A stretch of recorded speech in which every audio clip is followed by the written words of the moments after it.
Pilipino.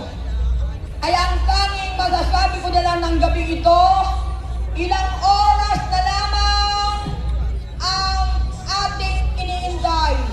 Ilang minuto na lang ang ating iniintay. Dahil pinadala na, dininig na ng Panginoong Diyos ang ating mga dasal. Pinadala na ang kapatid ng ating bangag na presidente ng Pilipinas at nagsalita na, narinig na ng buong bansang Pilipinas, narinig na ng buong bansa, ng iba't ibang bansa sa buong mundo. Kaya sa araw na ito, maraming salamat sa lahat ng mga sumuporta mula sa mga hanay ng Iglesia ni Cristo. Nandun sila sa Luneta, GIL, KOGC, at lahat ng mga organisasyon, lahat ng tao, lahat kayo na nandito, napagod, bumiyahe, nagutom. Maraming salamat sa inyo at mabuhay tayong lahat. Praise God. Magandang gabi po sa inyo lahat. Ako po si Attorney Mike. Pasensya na, nahuli ako. 5 oras po ako nag-drive para makarating po dito sa lugar na ito. Hindi po pumayag na hindi ako makakarating ngayon.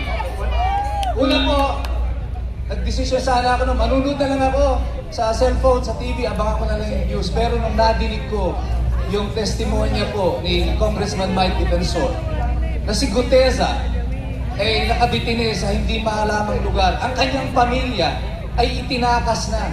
Nahiya ako sa sarili ko. Sabi ko, ako ito malaya. Tapos uupo ako sa bahay ko, manunood ako. Samantalang si Guteza nakipaglaban lang sa katotohanan, nagsabi lang ng totoo. Eto siya ay kinulong. Yung pamilya niya nagtatago. Nasaan ang katarungan? At kaya tayo naririto, hindi lang para sa ating mga sarili, kundi para ipaglaban kung ano ang totoo at kung ano ang makatwiran. Noong 1986, nung unang pinatalsik ng mga mamamayan ang tatay itong ating nakaupo ngayon diyan sa Malacanang. Ako po ay 16 years old lang noon. Gustong-gusto kong pumunta rito, sumali sa EDSA. Pero sinarado po nila yung Bulacan. Walang nakakapasok na sasakyan. Wala naman po ako sasakyan nung panahon na yun. Kaya nanonood lang ako sa TV. Pero ngayon, eto ako. 40 years later, I am now 56 years old. At eto, pinagmamasdan ko. Muling inuulit ang kasaysayan sa ating harapan. Ang revolusyon muling nauulit ng mga mamamayan. At sino ang titindig? Tayo uli, yung mga ordinaryong tao. Kayo na mga mamamayan. Ang mga retired generals. Ang lahat ng mga tao na narito sa mga probinsya na sumusuporta sa atin. Hindi na natin kakayanin ang 3 taon pa. Bagsak ang dolyar, ang ekonomiya, ang turismo. Lahat ng presyo ng bilihin mahal. Hindi natin kakayanin ito, hindi tayo lalagpas ng 1 taon. Magkakagulo tayong lahat. Ito na ang panahon. Pagamat tayong lahat dito, marami na po nagsuwi kanina, umulan. Inaabot na tayo ng ulan, pero tayo ay nanatili dito. Sapagkat alam natin hindi pa tapos ang laban. Hanggat naririyan pa, nandito tayo. At lalaban tayo hanggang matapos ito. Noong 1896, nag-umpisa po ang revolusyon ng Pilipinas. Si Andres Bonifacio tumindig sa liwasan, pinunit ang kanyang sedula. Hudyat ng revolusyon ng Pilipinas noon. At sa kanyang pagtataas ng kamay, isinaboy niya ang kanyang sedula at sinabi niya sa kanyang mga kababayan, ang kanyang hudyat, sugod. Sabi niya, sugod. Ngayon, uulitin natin yan. Sabi nila, konti na lang kayo. Sabi nila, hindi kayo tatagal. Sabi nila, mag-uuwian kayo. Sabi nila, mamamatay ang apoy sa puso ninyo. Sabi nila bukas maghahanap kayo ng kakainin nyo. Makakalimutan nyo ang testimonya ni Connie Gutesa at ang lahat pa ng mga tao na lumalaban dito sa administrasyon nito. Pero sabi natin, ang apoy sa puso natin hanggang ngayon lumalagablab. At sa aking hudyat,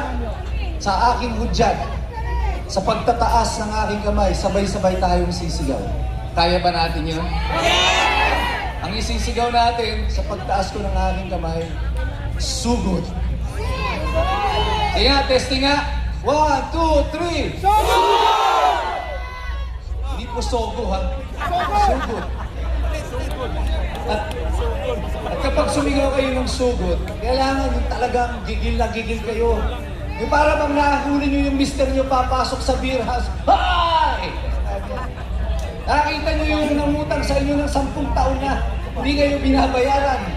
Biglang sumulpot. Diba? Yung utang mo! Ganyan ang ating sigaw. Ulit, sabihin natin. 1, 2, 3. Sa ating hudyat, pag tinaas ko yung kamay ko, sabay-sabay tayong sisigaw ng Malacanang! Sagli lang. Malacanang! Pakinggan nyo ang tinig ng mga taong inyong inapi na ginawa ninyong mga ulila sa kanilang ama na pinadala nyo sa ibang bansa. Ngayon, gabing ito, sumisigaw ang taong bayan! Pakinggan nyo ang tinig ng mga taong inyong pinapatay, inyong inalipusta, ipinakulong. Ngayon, tumitindig dito sa EDSA, binabawi ang kapangyarihan, ipinahiram sa inyo. Pakinggan nyo ang sigaw ng mamamayang Pilipino! Magandang gabi po sa inyo lahat. Okay, sumot tayo! Handa ba tayo sumugod? Handa ba tayo? Wala naman kumikilos eh. Handa ba tayo? Handa ba tayo? Walang atras eh! Hindi tayo atras! Ulan! Sasamahan ko sana kayo sa ulan kanina! Sasamahan ko kayo sa ulan at laban! Sugod! Marami na, magandang balita! Marami na hindiran umakyat dito sa amin! Mamaya magsasalita ang mga kasama naming hindiran! Narito na!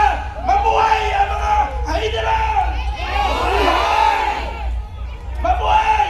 Mabuhay! Mga vloggers! Panawagan kayo na sa bahay! Gisingin nyo sila! Gisingin pumunta dito! Walang umiyan dito! Walang umiyan! Gisingin nyo! Walang atras! Ang buhay! Pamilay! Salamat! Nakal na kami! Sa iba! Maraming salamat, General! Sugod! Sugod! Magaling ng Pilipino! Sugod!